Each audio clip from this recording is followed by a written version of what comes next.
आप सुबह उठते ही थकावट महसूस करते हैं, पूरे दिन एनर्जी लो रहती है और रात को नींद नहीं आती।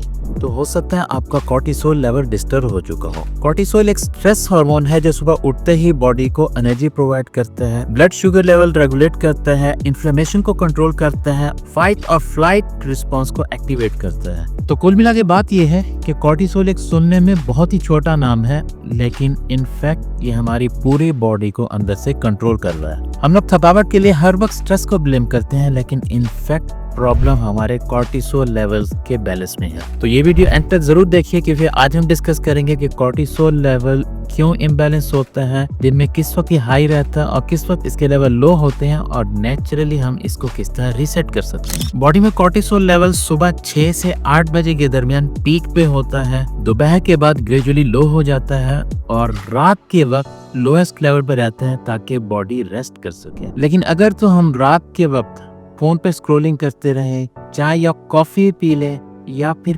कामकाज करते रहे, तो कॉर्टिसोल आर्टिफिशियली हाई हो जाता है और हमारी नींद अल्टीमेटली डिस्टर्ब हो जाती है। कॉर्टिसोल मैकेनिज्म डिस्टर्ब करने में सबसे बड़ा हाथ क्रोनिक स्ट्रेस का है, उसके बाद पुअर स्लीप साइकिल आता है, इसके बाद हाई शुगर इनटेक, फिर नो मॉर्निंग सनलाइट एक्सपोजर, और लास्ट पे आता है ओवर थिंकिंग और एंजाइटी। हमारा लाइफस्टाइल इस तरह हो चुका है कि स्ट्रेस की भरमार है, नींद की कमी है और अर्ली मॉर्निंग सनलाइट एक्सपोजर बिल्कुल भी नहीं है, जिसकी वजह से कॉर्टिसोल लेवल इम्बैलेंस रहता है और शुरू होती है फटीग, एंजाइटी और एंड पे वेट गेन। अब नेचुरली बगैर किसी मेडिकेशन के कॉर्टिसोल को रीसेट किस तरह करना है, इसमें सबसे पहले तो जरूरी है सुबह उठ के सनलाइट एक्सपोजर हो।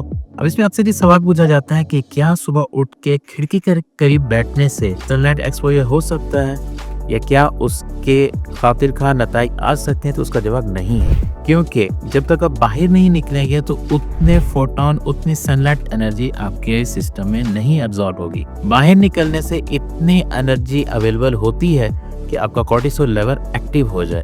समटाइम्स वेदर कंडीशन की वजह से अगर सनलाइट नहीं भी है, फिर भी बाहर इतनी लाइट एनर्जी, इतने फोटोन मौजूद हैं कि आपकी आंखों के रास्ते वो आपके कॉर्टिसोल को एक्टिवेट कर दें। एक और चीज जो स्लीप साइकिल और कॉर्टिसोल को बैलेंस करने के लिए बहुत ही इंपॉर्टेंट है, वो है लेट डिनर ना करना। कोशिश करें कि 5 से 6 बजे तक डिनर कर लें और उसके बाद खाना ना खाएं, और शाम को 4-5 बजे के बाद चाय या कॉफी बिल्कुल मत पिएं। मैग्नीशियम रिच डाइट यूज करें, जैसे कि केला है, खुश्क मेवाजात हैं और डार्क चॉकलेट। रात के वक्त स्क्रीन टाइम अपना मिनिमाइज कर दें और रूटीन में योगा, एक्सरसाइज और स्ट्रेचिंग को शामिल कर लें। अब ये हैबिट्स कॉर्टिसोल को नेचुरली बूस्ट करती हैं, उसके लेवल को रीसेट करती हैं और आपकी एनर्जी, मूड और नींद सबको इम्प्रूव करती है। अब कॉर्टिसोल को समझना हर किसी के लिए जरूरी है, क्योंकि ये आपके पूरे दिन के फ्लो को डिसाइड करता है। और अगर तो आप सुबह सुबह लेजी और रात को एंशियस फील करते हैं, तो आज से अपना कॉर्टिसोल लेवल रीसेट करना शुरू कर दें।